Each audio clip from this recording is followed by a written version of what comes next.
Então, aqui no Brasil, para diagnóstico de autismo, se usa os psiquiatras, os psicólogos e os neurologistas que diagnosticam o TEA, eles utilizam o manual americano, que é o manual de estatísticos de transtornos mentais na versão número 5 atualmente, né? Então, o que caracteriza, né, essa coisa ampla que se chama o transtorno do espectro autista? Então, basicamente, são alterações em duas áreas do comportamento, que é a comunicação social e a presença de comportamentos estereotipados e interesses restritos, né? Então, o que são essas duas coisas? Déficit na comunicação social pode ser muito variado. O transtorno do espectro autista, ele tem graus de gravidade, né? Então, essa área do comportamento que se chama alteração na comunicação e interação social pode ser desde uma criança ou de um adulto que é não verbal, que não fala, ou que tem dificuldade de expor as ideias. Tem muitos pacientes que a gente tem que têm dificuldade de se comunicar verbalmente, mas que muitas vezes escrevem maravilhosamente bem. A questão da comunicação não verbal também. Então, às vezes, a pessoa pode ter dificuldade de interpretar expressões faciais, interpretar a linguagem corporal, ou de manter aquele bate-bola que a gente naturalmente vai desenvolvendo, vai aprendendo de você falar, depois você escutar o seu interlocutor e ter essa troca. Então, assim, tem essa coisa meio, esse estereótipo de que a pessoa que é autista é muito calada, que não fala, mas às vezes você se depara com pessoas autistas que falam sem parar, assim, a pessoa fala e não espera você responder e não te ouve, então não fica aquele ritmo de conversa.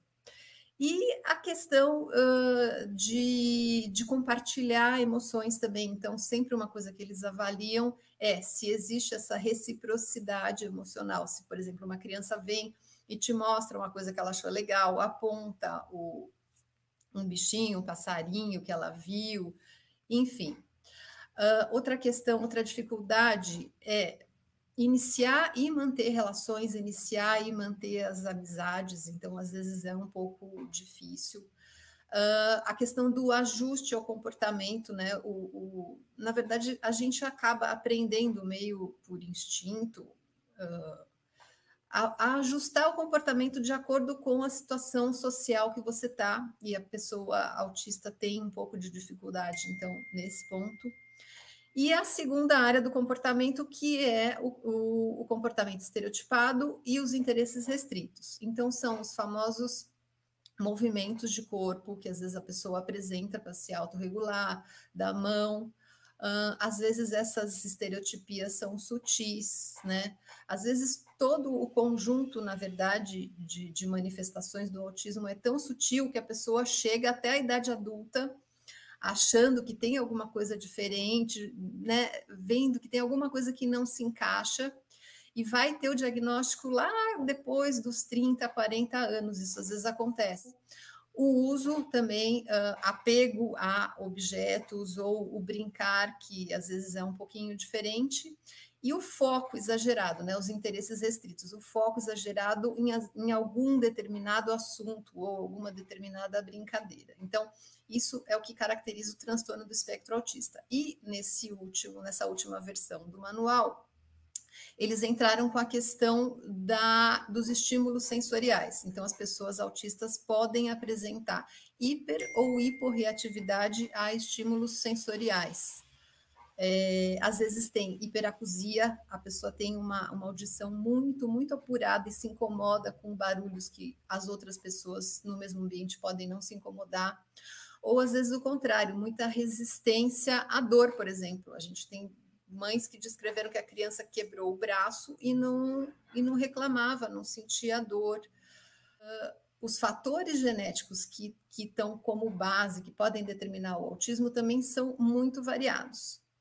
Então, a gente tem mais de 1000 genes que a gente fala que são genes candidatos, são genes associados ao autismo.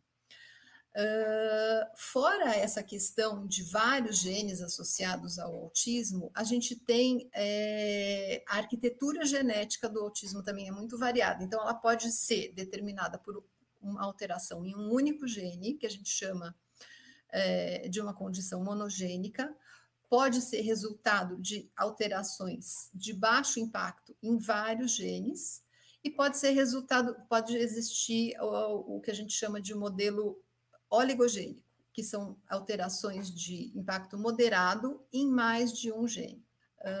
Então, isso tudo é o que caracteriza esse amplo guarda-chuva que se chama transtorno do espectro autista.